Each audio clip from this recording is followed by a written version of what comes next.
मिश्रा जी के यहाँ पहला लड़का हुआ तो पत्नी ने कहा, बच्चे को गांव के सरकारी विद्यालय में शिक्षा दिलवाते हैं। मैं सोच रही हूँ कि सरकारी विद्यालय में शिक्षा देकर उसे अच्छा नागरिक बनाऊंगी। मिश्रा जी ने पत्नी से कहा, अच्छा नागरिक बनाकर इसे भूखा मारना है क्या? मैं इसे बड़ा अफसर बनाऊंगा ताकि जिंदगी में कामयाब बने। मिश्रा जी सरकारी बैंक में मैनेजर के पद पर थे। पत्नी धार्मिक थी और इच्छा थी कि बेटा संस्कारी बने, लेकिन मिश्रा जी नहीं माने। दूसरा लड़का हुआ, पत्नी ने जिद की, मिश्रा जी इस बार भी ना माने। तीसरा लड़का हुआ, पत्नी ने फिर जिद की, लेकिन मिश्रा जी एक ही रट लगाते रहे, कहां से खाएगा, कैसे गुजारा करेगा, और इस बार भी नहीं माने। चौथा लड़का हुआ। इस बार पत्नी की जिद के आगे मिश्रा जी हार गए। अंततः उन्होंने उसे सरकारी विद्यालय में शिक्षा दीक्षा दिलवाने के लिए भेज ही दिया। अब धीरे धीरे समय का चक्र घुमा। अब वो दिन आ गया जब बच्चे अपने पैरों पे मजबूती से खड़े हो गए। पहले तीनों लड़कों ने मेहनत करके सरकारी नौकरियां हासिल कर ली। पहला डॉक्टर, दूसरा बैंक मैनेजर, तीसरा एक गवर्नमेंट कंपनी में ऑफिसर के पद पर जॉब करने लगा। एक दिन की बात है, मिश्रा जी पत्नी से बोले, अरे भाग्यवान, देखा मेरे तीनों होनहार बेटे सरकारी पदों पे लग गए ना, अच्छी कमाई भी कर रहे हैं।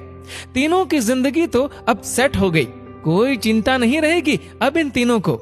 लेकिन अफसोस, मेरा सबसे छोटा बेटा संस्कारी बनकर पास ही के विद्यालय में नौकरी कर गांव में ही खेती को संभाल रहा है।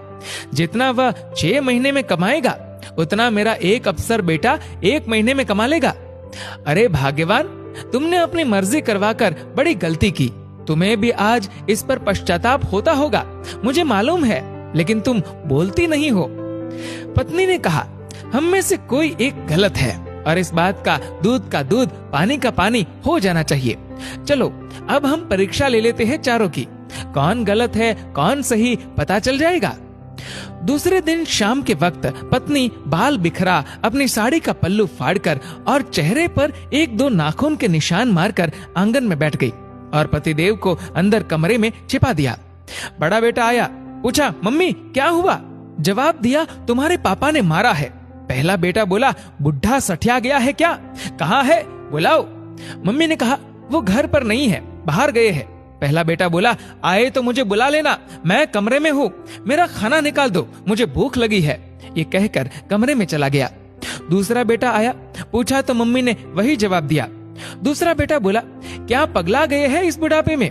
उनसे कहना चुपचाप अपनी बची कुची जिंदगी गुजार ले। आए तो मुझे बुला लेना, और मैं खाना खाकर आया हूँ, सोना है मुझे।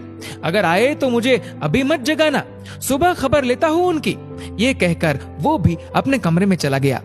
तीसरा बेटा आया, वजह पता चलते ही वो तो आग बबूला हो गया। इस बुढ़ापे में अपनी औलादों के हाथ से जूते खाने वाले काम कर रहे हैं। इस बेटे ने तो मर्यादा की सारी हदें पार कर दी। ये कहकर अपने कमरे में चला गया। मिश्रा जी अंदर बैठे बैठे सारी बातें सुन रहे थे। ऐसा लग रहा था कि जैसे उनके पैरों के नीचे से जमीन खिसक गई हो और उनके आंसू नहीं रुक रहे थे। किस तरह इन बच्चों के लिए दिन रात मेहनत करके इन्हें पाला पोसा, बड़ा आदमी बनाया, जिनकी तमाम गलतियों को मैंने नजरअंदाज करके आगे बढ़ाया, और ये ऐसा बर्ताव अब तो बर्दाश्त ही नहीं हो रहा। इतने में चौथा बेटा घर में ओम ओम ओम करते हुए अंदर आया। माँ को इस हाल में देखा तो भागते हुए आया। पूछा तो माँ ने अब गंदे गंदे शब्दों में अपने पति को बुरा भला कहा। तो चौथे बेटे ने माँ का हाथ पकड़कर समझाया कि माँ, आप पिताश्री की अर्धांगिनी हो, वो आपके बिना अधूरे है। अगर पिताजी ने आपको कुछ कह दिया तो क्या हुआ?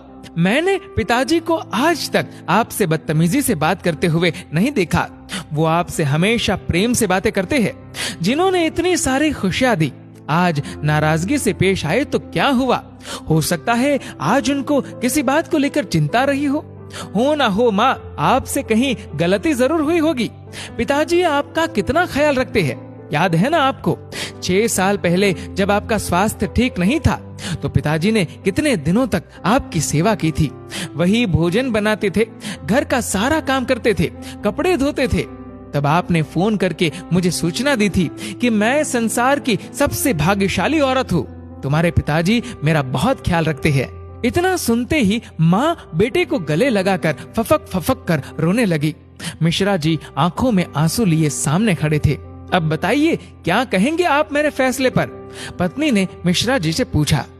मिश्रा जी ने तुरंत अपने बेटे को गले लगा लिया।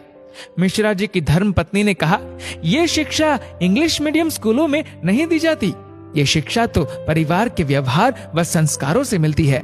अब मिश्रा जी को एहसास हुआ, जिन बच्चों पर लाखों खर्च करके डिग्रियां दिलाई, वे सब तो नकली निकले।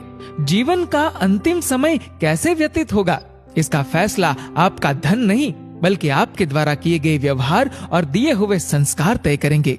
दोस्तों, इस वीडियो को लेकर आपकी क्या राय है, नीचे कमेंट करके जरूर बताएगा। और अगर आपको वीडियो अच्छा लगा हो तो इस वीडियो को लाइक करेगा, शेयर करेगा ज्यादा से ज्यादा लोगों तक। और ऐसे ही और भी इंस्पिरेशनल वीडियोस के लिए सब्सक्राइब करें हमारे यूट्यूब चैनल को और फेसबुक पर फॉलो करें हमारे पेज को। धन्यवाद।